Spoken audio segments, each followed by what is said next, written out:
Alright, my dear lords and ladies of the YouTube realm, welcome back to the Wolfe Diaries. Today, we're diving into a topic that I know many of us have thought about over the last 3 seasons of the show. Why have the writers always put so much emphasis on diving deeper into the family dynamics amongst the Featherington family members and less time on the Bridgertons? I mean, the show is called Bridgerton after all, right? So, why have the writers spent 3 seasons giving us in-depth looks into the Featherington family's drama when we've barely scratched the surface of the Bridgertons' backstory? Buckle up because we're going to explore why this decision is, well, a bit of a head-scratcher. Welcome to the Wolfe Diaries.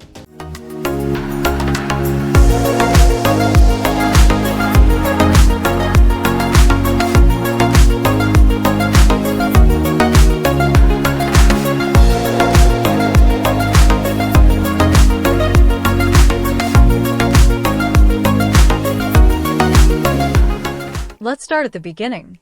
Season 1 really set the tone for the show, introducing us to the glittering world of Regent Sierra London. And while we were all swooning over Daphne and Simon's romance, the Featheringtons were front and center, with tons of screen time dedicated to their family dynamics. We got a deep dive into their struggles, Lady Portia's social climbing, Lord Featherington's gambling problems, Marina's unexpected pregnancy. The list goes on. But here's the thing, where was all this exploration for the Bridgertons? Yes, Daphne got her love story, and we saw a bit of Anthony stepping up as the head of the family after they lost their father, and snippets of Violet dealing with the loss of the love of her life and her children's father. But other than that, we didn't get much insight into the Bridgerton family's past. You'd think, being the show's namesake, the Bridgerton family would be the heart of the series, but no. Seasons 1 and 2 were Featherington heavy. Don't get me wrong, the Featheringtons are entertaining. Their over-the-top schemes, flamboyant outfits, and constant drama are great for a subplot. But the Bridgertons? They're the emotional core of this world. And that's where I think the show missed a big opportunity. The writers have had 3 seasons to dig deeper into the Bridgerton family history, into how they became the close-knit, yet very complex family that we see today. So, why haven't they? Take Season 2, for example. Sure, we saw more of Anthony's backstory, how the death of his father at a young age forced him to grow up too fast and become the Viscount. Those moments were touching, yes, but they were brief. What about the rest of the family? How did Benedict, Colin, and Daphne deal with losing their father? They were old enough to understand the loss, but we barely get any insight into their grief, their trauma, their emotional scars. Well, we can play devil's advocate and say since each season is dedicated to a particular Bridgerton sibling, they'll each have a chance to delve into the past and deal with their traumas, right? Wrong. For Daphne, her time passed, and we barely learned anything much about Daphne other than she wanted to marry well, be a good wife, and have a family as big as the one she came from. Colin, on the other hand, got nothing as well. Season 3 was Featherington heavy, and Colin's traumas were dealt with and explained rather at surface level. They wouldn't even give us a short flashback of his sweet meet cute with Penelope, to say the least. It would have been so compelling to see how each of the Bridgerton children processed their grief differently. I mean, Benedict, our artistic, free-spirited Bridgerton. How did his father's death shape him? Did it push him toward art as an escape from the pressures of being part of the family? Fingers crossed that the writers will actually take a chance and dive deeper into Benedict's past, prior to when we met him first at the inception of the show. And Colin, who has struggled to find his place, how did losing his father affect his sense of identity? And let's not forget the Bridgerton women. Daphne became the epitome of what a young woman of the ton was expected to be, demure, focused on marriage and propriety. How did she come to adopt that mindset while her younger sister, Eloise, turned out to be her complete opposite, rebellious, fiercely independent, and completely uninterested in being a mold of society's expectations of a woman? There's a story there, and we deserve to see it. Now that would have been a rich, layered story. exploring the different paths these siblings took after the death of their father, how it shaped their personalities, their desires, and their choices. Instead, what did we get in Season 2? More Featherington money problems. Yes, the Featheringtons lost their fortune, and Lady Portia had to scheme her way into securing their future. But was that really the most compelling narrative when we still know so little about the Bridgerton family? Let's be honest, Season 2 spent a lot of time on the Featherington family's financial issues.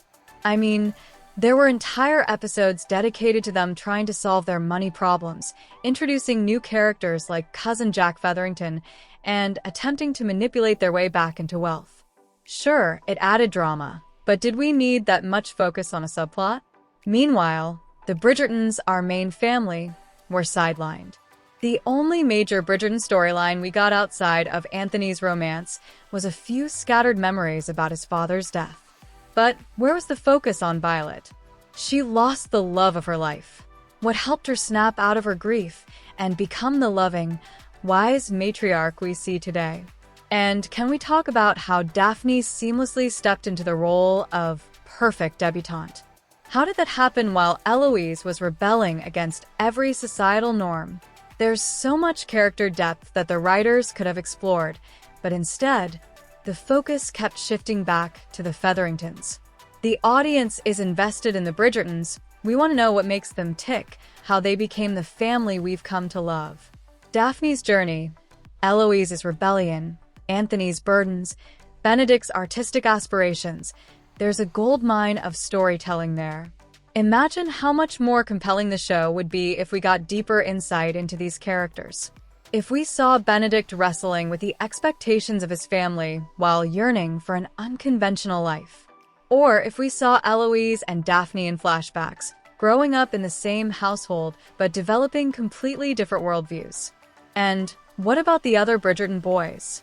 How did Colin, who's always looking for his purpose, deal with losing his father and watching his older brother take on the family's responsibilities? This is where the real heart of the show could lie, not in the Featheringtons' never-ending drama, but in the emotional journeys of the Bridgertons themselves. And as much as we all love a good Featherington scheme, it's hard not to feel like the writers missed a major opportunity to develop the Bridgerton family in a meaningful way. So, what's the solution? Going into Season 4, it's time for the writers to shift the focus back to the Bridgertons. Let's dive deeper into how each of these siblings became who they are today. Let's explore Violet's grief, her strength, and how she guided her children through their father's death. Let's get more backstory on Daphne, Benedict, Colin, all of them.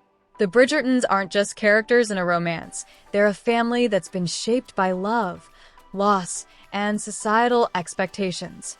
By focusing more on their dynamics, their individual journeys, and their relationships with one another, the show could become so much richer and emotionally compelling. So, what do you think? Should the show spend less time on the Featherington family and more on the Bridgertons? Are you craving that deeper emotional dive into their backstories? Let me know your thoughts in the comments below. And, of course, if you're as obsessed with Bridgerton as I am, don't forget to hit that subscribe button for more content and updates as we head into Season 4. Thanks for watching, and remember, there's always more to the story than meets the eye. Thank you for joining us on this captivating journey. If you enjoyed this video, please like, comment, and/or subscribe for more delightful content, and I'll see you on the next one.